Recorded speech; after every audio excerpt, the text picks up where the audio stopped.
नेपाल हिमालय की गोद में बसा एक छोटा लेकिन ऐतिहासिक रूप से समृद्ध राष्ट्र आज जिस सबसे बड़ी चुनौती से जूझ रहा है वो है भ्रष्टाचार। ये समस्या केवल शासन प्रशासन तक सीमित नहीं है, बल्कि समाज और अर्थव्यवस्था की जड़ों तक फैली हुई है। बीते कुछ वर्षों में नेपाल की जनता, विशेषकर युवा वर्ग, ने भ्रष्टाचार को अपनी गरीबी, बेरोजगारी और विकास की कमी का मूल कारण मानकर इसके खिलाफ खुला विद्रोह छेड़ दिया है। सड़कों पर निकलकर, सोशल मीडिया पर आवाज उठाकर और संगठित होकर जो प्रदर्शन हो रहे हैं, वे नेपाल के लोकतांत्रिक इतिहास का नया अध्याय लिख रहे हैं। नेपाल की वास्तविक स्थिति। नेपाल, जिसकी पहचान कभी शांति और सादगी का देश कहकर की जाती थी, आज एशिया के उन देशों में शामिल है जहां भ्रष्टाचार का स्तर लगातार ऊंचा है। अंतर्राष्ट्रीय संस्था ट्रांसपेरेंसी इंटरनेशनल की रिपोर्ट्स बार बार इस तथ्य की पुष्टि करती रही हैं। यहां सरकारी ठेकों से लेकर नियुक्तियों तक, पासपोर्ट से लेकर पुलिस विभाग तक, हर जगह रिश्वत और भाई भतीजावाद की जड़ें गहरी हो चुकी हैं। जनता को ये लगने लगा है कि उनका वोट केवल नेताओं की तिजोरी भरने के लिए इस्तेमाल होता है। ऐसे माहौल में जब सरकारें जनता की उम्मीदों पर खली नहीं उतर पाती, तो असंतोष का विस्फोट होना स्वाभाविक है। यही विस्फोट आज नेपाल की सड़कों पर भ्रष्टाचार विरोधी प्रदर्शन के रूप में दिखाई दे रहा है। भ्रष्टाचार की ऐतिहासिक पृष्ठभूमि। नेपाल का राजनीतिक इतिहास उतार चढ़ावों से भरा है। राजशाही का दौर। सैकड़ों साल तक नेपाल में राजशाही का शासन रहा। राजा ही सर्वोच्च सत्ता थे और जनता की कोई आवाज नहीं थी।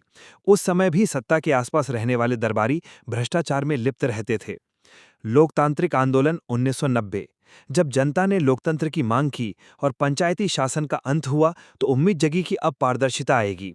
गणराज्य की स्थापना 2006। राजशाही के पूरी तरह अंत के बाद नेपाल एक गणराज्य बना। जनता को लगा कि अब असली लोकतंत्र मिलेगा।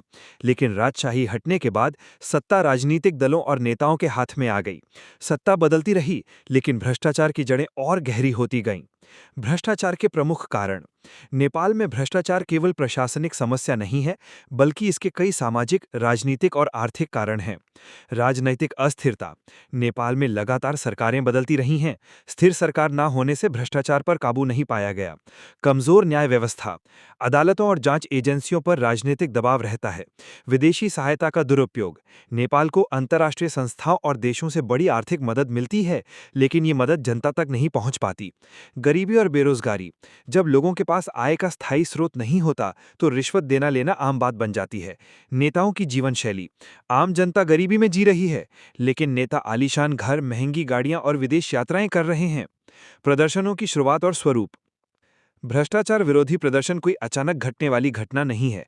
इसके पीछे वर्षों का आक्रोश है। युवाओं का नेतृत्व। सबसे पहले कॉलेज और विश्वविद्यालयों के छात्रों ने आवाज उठाई। सोशल मीडिया की ताकत ने आंदोलन को देश भर में फैला दिया। राजधानी से गांव तक। आंदोलन की शुरुआत भले ही काठमांडू से हुई, लेकिन धीरे धीरे छोटे शहरों और गांवों तक फैल गई। लोग सड़कों पर पोस्टर और बैनर लेकर उतरने लगे। नारे गूंजने लगे, भ्रष्टाचारियों को सजा दो, नया नेपाल बना दो। जनता का गुस्सा। नेपाल की जनता भ्रष्टाचार को अपनी हर समस्या की जड़ मानने लगी है। शिक्षा। सरकारी स्कूलों की हालत खराब है, जबकि नेताओं के बच्चे विदेशों में पढ़ते हैं।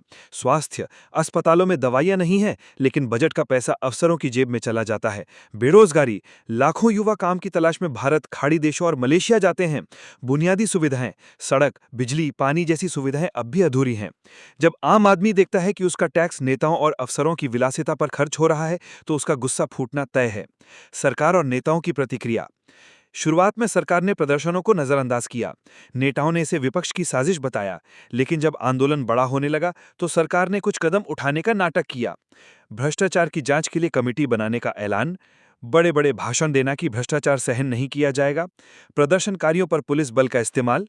लेकिन जनता ने समझ लिया कि यह केवल दिखावा है। असली बदलाव की नीयत सरकार में नहीं है। अंतर्राष्ट्रीय दृष्टिकोण। नेपाल का भ्रष्टाचार अंतर्राष्ट्रीय स्तर पर भी चिंता का विषय है। भारत। भले ही भारत नेपाल को आर्थिक और राजनीतिक स्थिरता चाहिए, क्योंकि भारत से गहरा रिश्ता है। चीन। वह नेपाल में निवेश कर रहा है, लेकिन भ्रष्टाचार उसकी योजनाओं को भी प्रभावित करता है। पश्चिमी देश। अमेरिका और यूरोपियन यूनियन नेपाल को मदद देते हैं, लेकिन भ्रष्टाचार उनकी छवि को भी प्रभावित करता है। ट्रांसपेरेंसी इंटरनेशनल बार बार अपनी रिपोर्ट में नेपाल को भ्रष्ट देशों में रखता है। युवाओं की भूमिका। ये आंदोलन अगर इतना बड़ा हुआ है तो इसका सबसे बड़ा कारण युवा शक्ति है। छात्रों ने विश्वविद्यालयों में आंदोलन शुरू किया। बेरोजगार युवाओं ने इसे अपने भविष्य की लड़ाई बना लिया। प्रवासी नेपाली युवाओं ने सोशल मीडिया पर इसका समर्थन किया।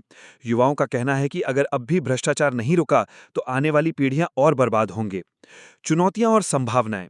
आंदोलन बड़ा है लेकिन इसके सामने कई चुनौतियां भी हैं। सरकार द्वारा दमन, आंदोलन का बिखराव, राजनीतिक दलों द्वारा आंदोलन को हाईजैक करना।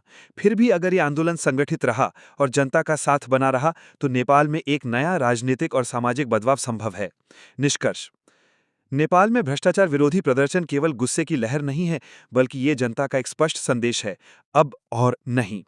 ये आंदोलन नेपाल के भविष्य को तय करेगा। अगर सरकार जनता की आवाज सुनेगी और ईमानदार सुधार करेगी तो नेपाल नए युग में प्रवेश करेगा।